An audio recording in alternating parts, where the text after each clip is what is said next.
Hello bachcho, let's see the question. Which two of the following changes 1 to 4 usually tend to occur in the plain dwellers when they move to high altitudes 3500 meters or more?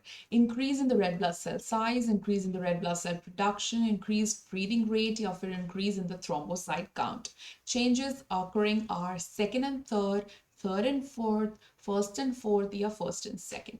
So basically कह रहे हैं जैसे कि जो लोग planes में रहते हैं, प्लेन्स यानी कि जैसे नॉट द पहाड़ी इलाकाज, जो नॉर्मल प्लेन्स इलाका होते हैं वहाँ पे रहते हैं और अचानक से जैसे हाई ऑल्टीट्यूड पे जाते हैं, जैसे हिमाचल, उत्तराखंड या श्रीनगर या Jammu Kashmir, Himalayas, mount Everest. So basically जब वो हाई ऑल्टीट्यूड्स में जाने लगते हैं तो उनकी बॉडी में क्या चेंज आता है. सो क्या उनकी आरबीसी का साइज बढ़ जाता है, यानी पहले आरबीसी छोटी थी अब बड़ी हो गई, ऐसा होता है. Increase in the RBC production, यानी कि नंबर बढ़ जाता है आरबीसी का.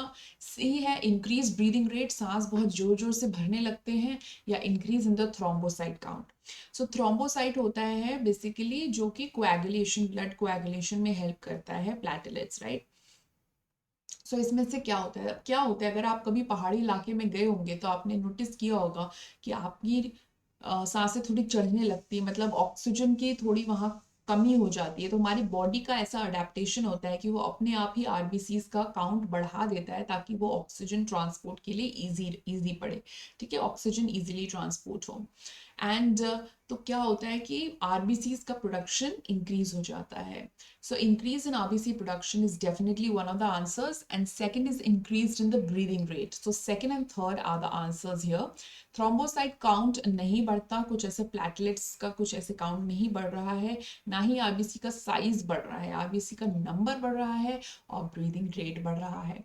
So second and third, that is first option, would be the correct answer here. All the best. बाकी सारे तो आप समझ ही गए होंगे कि नहीं हो सकते, सेकंड और थर्ड ही होंगे. All the best.